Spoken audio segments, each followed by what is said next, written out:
Nacional, Osvaldo Gatman. Osvaldo, ¿cómo te va? Buen día.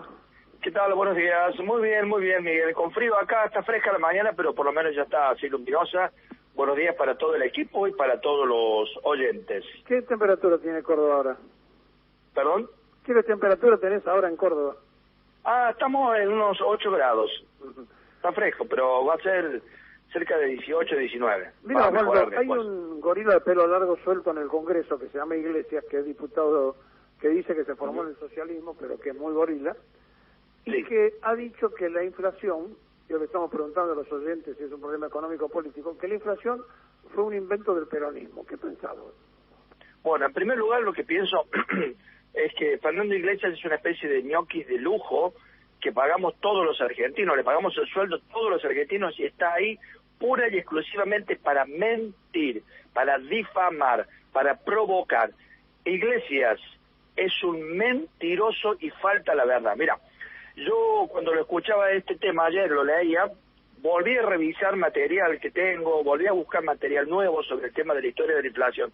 Y puedo decirle a nuestros oyentes con total certeza, ratificado por la información, que antes del peronismo había inflación en la Argentina, que antes del peronismo nunca hubo cero inflación, como alguna gente dice, y que la constante había sido en los 50, 60 años previos, inflación del 6%, 7%, 14%, 18%, alguna vez llegó a haber 28% anual durante el gobierno de Juárez Selman, que fue un gobierno muy liberal en política económica, que redujo el gasto público, que redujo el déficit fiscal, que liberó totalmente el sistema cambiario para la época y que incluso le entregó a los bancos privados el poder para emitir moneda. Y lo mismo, hubo una inflación del 28%.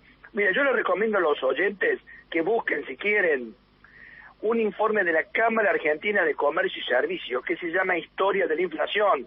Esta Cámara no tiene nada que ver con el peronismo, es una Cámara empresaria, una Cámara patronal y una Cámara que defiende en general el ideario neoliberal.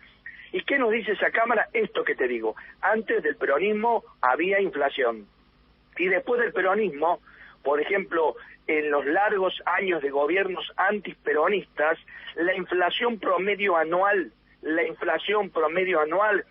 siempre fue mayor a la inflación promedio de los 10 años del gobierno de Perón. Que quede claro, antes del peronismo había inflación, después del peronismo también la hubo y más alta que el promedio de la inflación. Si yo tuviera que señalar distintas razones para que exista la inflación en la Argentina, que por supuesto es multicausal, yo diría que en los últimos años una de las razones principales es que tenemos un Estado cada vez más débil y un empresariado concentrado cada vez más fuerte. Si vos en una ciudad, en un barrio o en una zona, como se dice, la liberás de la presencia policial, ¿qué se produce?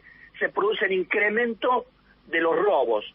Lo mismo pasa en la economía. Cuando el Estado es débil, cuando el Estado se retira de ciertas variables de la economía, cuando el Estado se retira del control, de la gestión, de la orientación, se fortalece el capital concentrado y una de las cosas que se evidencian es que nos roban a través de la inflación. La inflación es el más potente instrumento que tiene el capital concentrado. Lo que antes se decía la oligarquía es el instrumento más potente que tiene para robarnos.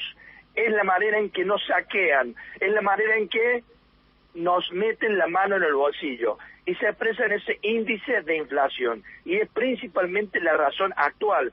No tiene que ver ni con el gasto público, ni con el déficit fiscal, ni con la emisión monetaria. El grueso de la inflación actual es porque tenemos un Estado que se debilitó a partir del gobierno de Macri y un empresariado altamente concentrado que se fortaleció a partir del gobierno de Mauricio Macri. Quiero que eso quede claro ese concepto. Después, yo advierto que luego de cada momento de que hay un gobierno popular en donde durante el cual se recompone el salario y las jubilaciones, esto es, que en la torta de la distribución del ingreso nacional, los asalariados y los jubilados incrementan su participación, digamos que se comen una porción más de la torta, luego de estos periodos, si por la fuerza, como pasó tantas veces, o por el engaño, como pasó, por ejemplo, durante el gobierno de Mauricio Macri, para que Macri ganara la presidencia, viene luego de ese proceso de recuperación del salario y las jubilaciones, un proceso inflacionario. Eso pasó luego de 1955. Durante los años del peronismo, la inflación nunca llegó a los niveles que llegó en los años posteriores a la Revolución Nacional Peronista, llegando a superar el 100% anual varios años y estando el país gobernado por ministros tan liberales como Macri o tan liberales como Milei, como fue el caso de Alzogaray, 128% anual. ¿Por qué? Porque este capital concentrado, eso que antes llamábamos la oligarquía, entiende que durante los gobiernos populares han perdido dinero porque los salarios han subido y las jubilaciones han subido. Entonces, como dije recién, cuando se hacen del poder por la fuerza o por el engaño, lo primero que hacen es utilizar todo el poder del Estado o maniatar, encarcelar, por así decir, y reducir el poder del Estado para ellos, mediante la suba de precios, que eufemísticamente llamamos inflación, recuperar lo que creen que han perdido. Esto es, meternos la mano en el bolsillo a los asalariados y a los jubilados y si de alguna manera hacernos vomitar, de alguna manera hacernos vomitar ese pedacito de la torta que nos habíamos comido y como los perros, ellos comerse nuestro vómito, o sea, parte de nuestro ingreso.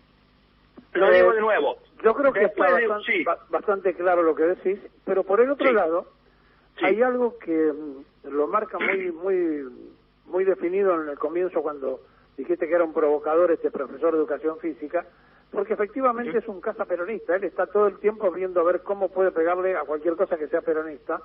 En el fondo creo que él lo que debe sentir es una gran frustración por no haber podido ser peronista, ¿no? Y a lo mejor, no, eso ya no sé si decirte.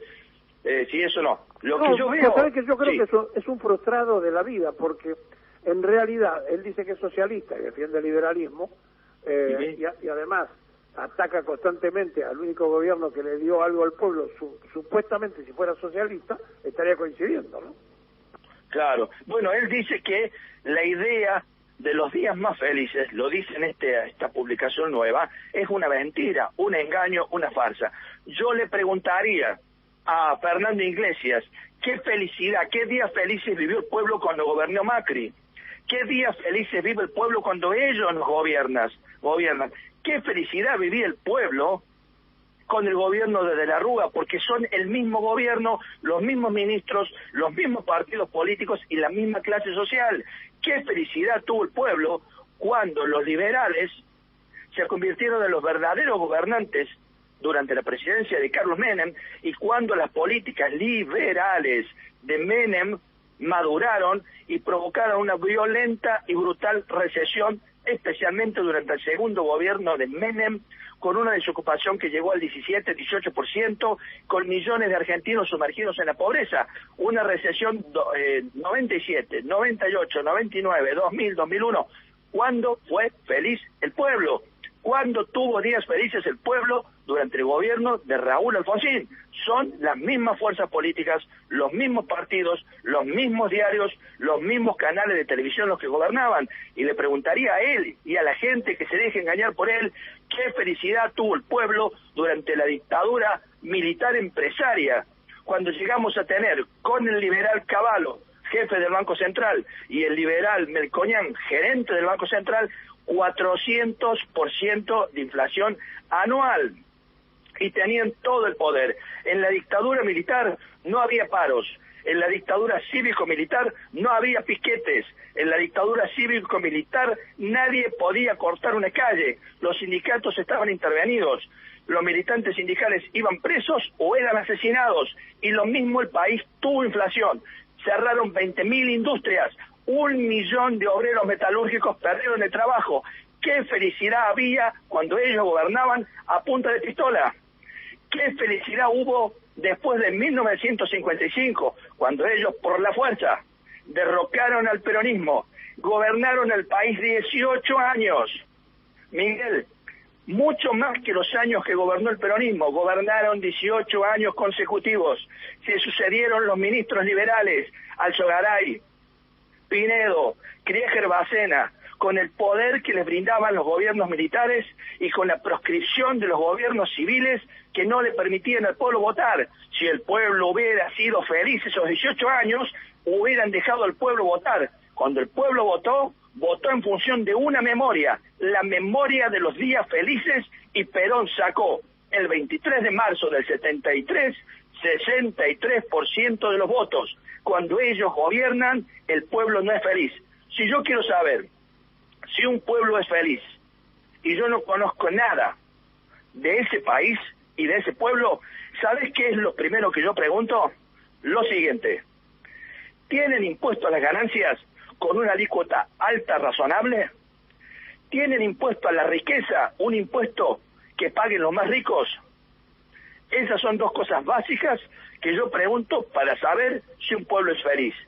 Porque así una parte del pueblo argentino no tenga conciencia de ello, cuando el 1% más rico del país paga mejores salarios y cuando el 1% más rico del país paga más de impuesto a las ganancias y más de impuesto a la riqueza, el pueblo es feliz.